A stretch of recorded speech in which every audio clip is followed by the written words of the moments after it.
सबको नमस्कार। मैं Vimal Kumar Yadav, assistant professor political science, government college के यूट्यूब चैनल में आप सभी का स्वागत करता हूं। आज हमारी चर्चा का जो टॉपिक है वो है failures of non align movement, यानी गुटनिरपेक्ष आंदोलन की विफलताएं क्या रही और उसकी रिलेवेंस यानी प्रासंगिकता क्या है। ये टॉपिक BA थर्ड ईयर और MA परिवेश में जो पुस्तक चलती है अंतर्राष्ट्रीय राजनीति या अंतर्राष्ट्रीय संबंध, उसके पाठ्यक्रम का हिस्सा तो है ही। इसके अलावा जो विद्यार्थी विभिन्न प्रतियोगी परीक्षाओं की तैयारी कर रहे हैं, political science, school lecture, college lecture की तैयारी कर रहे हैं, army, air force, navy, Delhi police, Rajasthan police, patwari, Gram Sevak, RPSC, UPSC के किसी एग्ज़ाम की तैयारी कर रहे हैं, उन सब के लिए भी ये वीडियो बहुत उपयोगी है। BA थर्ड ईयर और MA प्रीवियस में एक क्वेश्चन कई बार पूछा जाता है, गुटनिरपेक्ष आंदोलन की विफलताएं क्या थी और वर्तमान में उसकी प्रासंगिकता या उसका महत्व क्या है, वो स्पष्ट कीजिए।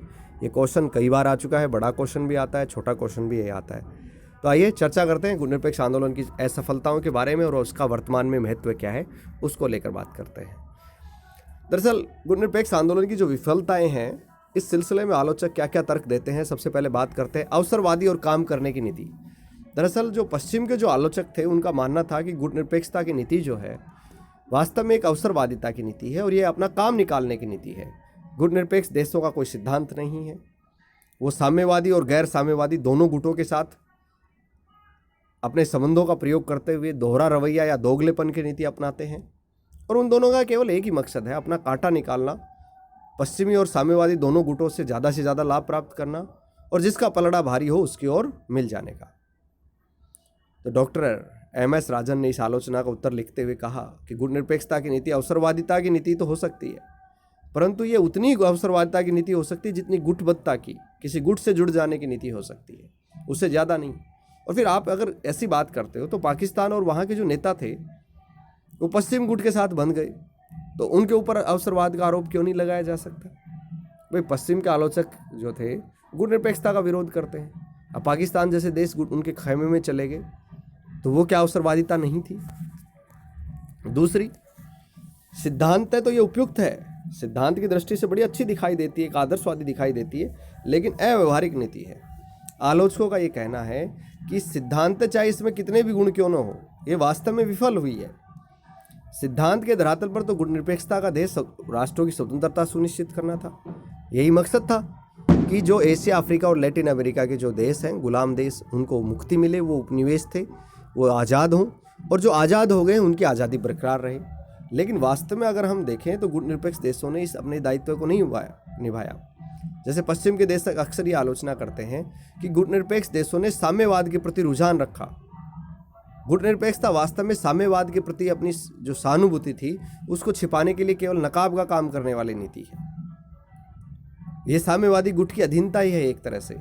जैसे क्वामे नक्रुमा के नेतृत्व में घाना, बर्मा और क्यूबा जैसे देश समाजवादी खेमों में चले गए, साम्यवादी खेमों में चले गए। आलोचक ये भी कहते हैं कि नासिर के अधीन संयुक्त अरब गणराज्य और नेहरू के अधीन भारत 1950 के दशक तक में साम्यवादी खेल खेलता रहा। दरअसल पश्चिम के विचारकों का ये मानना था कि ये साम्यवादी गुट से मिले हुए हैं। डॉक्टर MS राजन ने कहा कि कोई भी गुटनिरपेक्ष राष्ट्र अब तक साम्यवादी खेमे में शामिल नहीं हुआ और जो युगोस्लोविया जैसा देश जो साम्यवादी था वो भी साम्यवाद का आवरण त्याग के गुटनिरपेक्ष बन गया।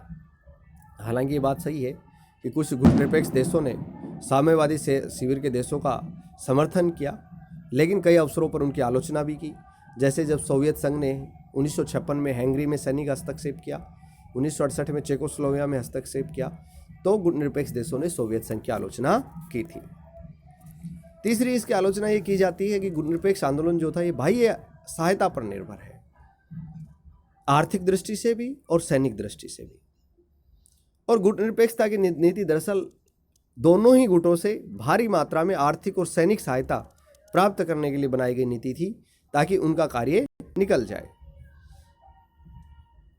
सच्ची गुटनिरपेक्षता तो तब होती जब ये देश दूसरे देशों से आर्थिक और सैनिक सहायता नहीं लेते, बल्कि स्वयं को आर्थिक रूप से आत्मनिर्भर बनाते। अगर दूसरों गुट से आर्थिक और सैनिक सहायता ले ली है तो ये सच्चे गुटनिरपेक्ष नहीं हो सकते। इन्होंने अपने राष्ट्र की गुटनिरपेक्षता और स्वतंत्रता को दांव पे लगा दिया है। डॉक्टर MS राजन कहते हैं कि किसी देश को दोनों सर्वोच्च शक्तियों से बराबर और बड़े मात्रा में अगर आर्थिक और सैनिक सहायता मिल रही है और एक गुट से नहीं, दोनों गुटों से।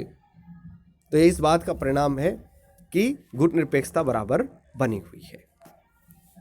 कई बार ये आलोचना ये की जाती है कि गुट निरपेक्षता की नीति जो है किसी सुरक्षा की गारंटी नहीं देती है। दरअसल गुट निरपेक्ष देश ये मिलते थे कि वो मिलकर अंतर्राष्ट्रीय राजनीति में एक बड़ी भूमिका निभा सकते हैं, अंतर्राष्ट्रीय मंच पर बड़ी भूमिका निभा सकते हैं, लेकिन गुट निरपेक्षता की नीति उनकी रक्षा नहीं कर पाई। जैसे 1962 में जब चीन ने भारत पर आक्रमण किया तो भारत गुट निरपेक्ष आंदोलन का नेता देश था, लेकिन चीन के हाथों बुरी तरह पराजित हुआ तो भारत की कमजोरी विश्व के सामने उजागर हुई कि जो देश अपनी रक्षा करने में समर्थ नहीं है वो गुट निरपेक्ष आंदोलन का नेतृत्व कैसे कर सकता है। गुट निरपेक्षता की नीति की आलोचना हुई, नेहरू जी की भी आलोचना उस समय हुई कि नेहरू जी ने गुट निरपेक्षता की नीति का अवलंबन नहीं किया होता और अपनी रक्षा व्यवस्था को मजबूत करने पर ध्यान दिया होता तो चीन के हाथों पराजय नहीं झेलनी पड़ती। एक बात और थी कि उस समय गुट निरपेक्ष देश जो थे उसमें से ज़्यादातर ने भारत का समर्थन नहीं किया, भारत को सहायता नहीं मिली उन देशों से। कईयों की तो सहानुभूति चीन के साथ ही थी, भारत के साथ सहानुभूति भी नहीं थी। और बहुत से देश ऐसे थे उस समय जिन देशों से भारत को सहायता मिली वो देश थे जो पश्चिमी गुट से मिले हुए थे, पश्चिमी गुट से जुड़े हुए थे, लेकिन उन्होंने अमेरिका सहित पश्चिमी गुट के देशों ने उस समय भारत को सहायता प्रदान की या उस समय भारत का समर्थन किया। लेकिन हमें एक चीज़ समझने होगी गुट निरपेक्षता की नीति स्वतंत्र विदेश नीति का अनुसरण करने और आर्थिक विकास पर ज़्यादा केंद्रित थी बजाय सामरिक मामलों के। ये सुरक्षा का साधन नहीं थी। कुछ विचारकों का ये मानना है कि ये एक संकुचित नीति थी। गुट निरपेक्षता का दायरा बहुत सीमित था। दरअसल सारी इनकी जो नीति थी गुट निरपेक्ष देशों की वो गुटों की राजनीति के आसपास घूमती थी।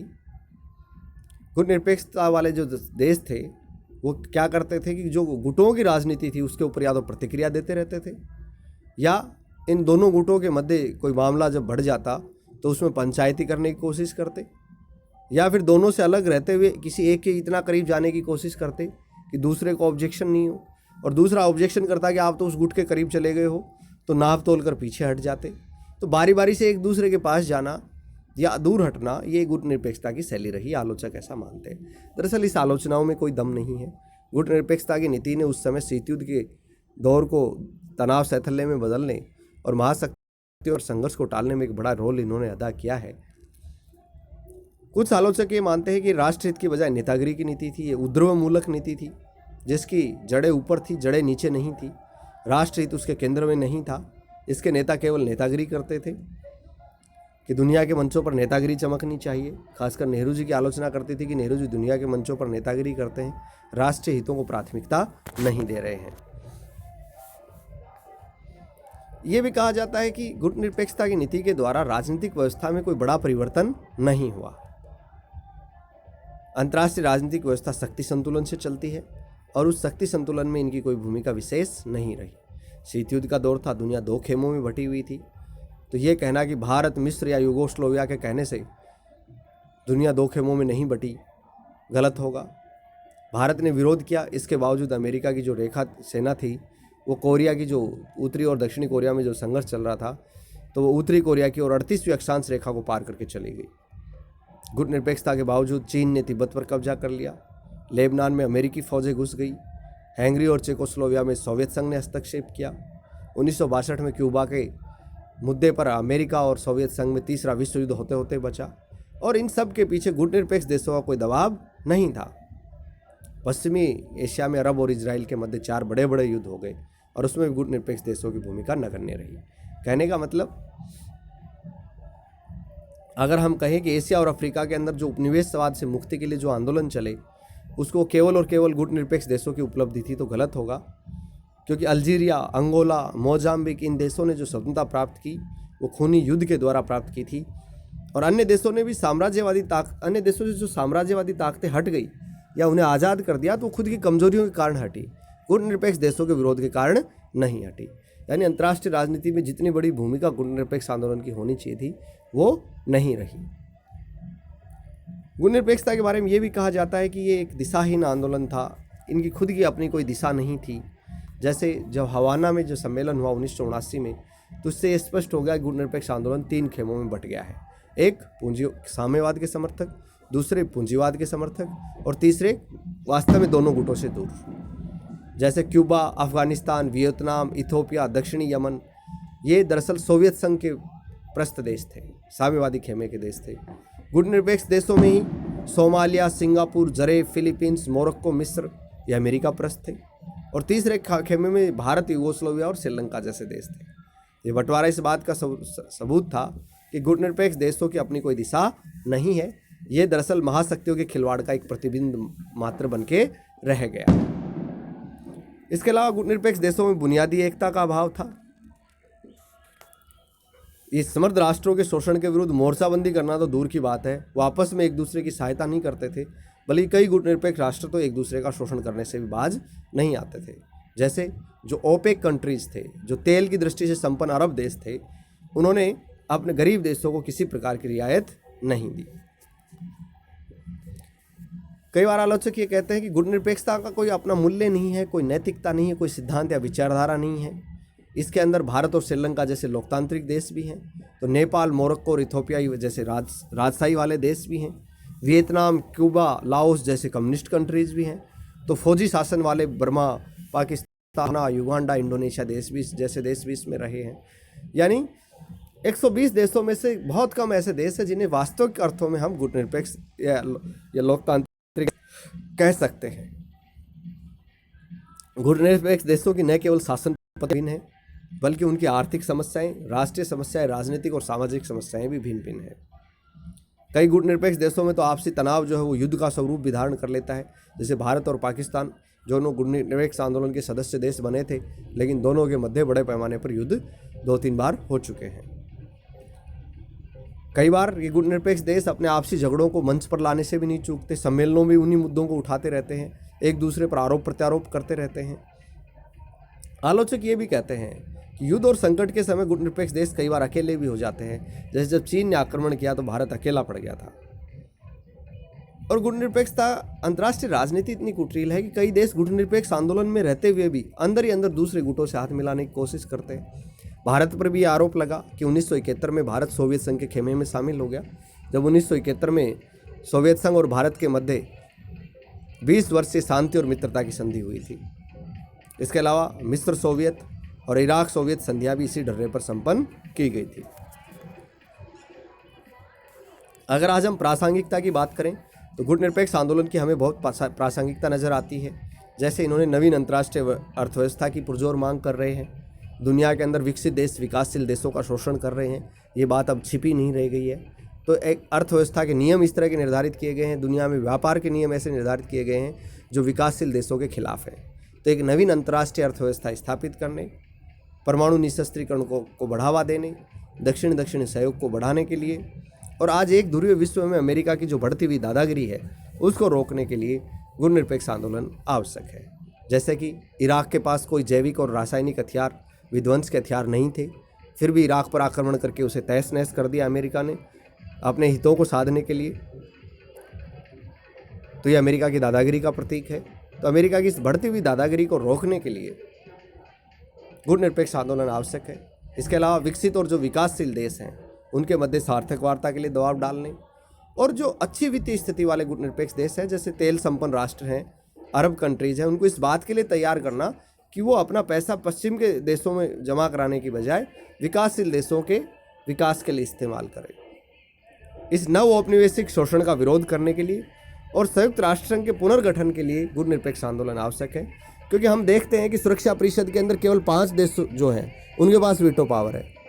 भारत, अफ्रीका, ब्राज़ील, ये देश विश्व राजनीति, जर्मनी, ये देश आज विश्व राजनीति में कद्दावर बनकर उभर रहे हैं।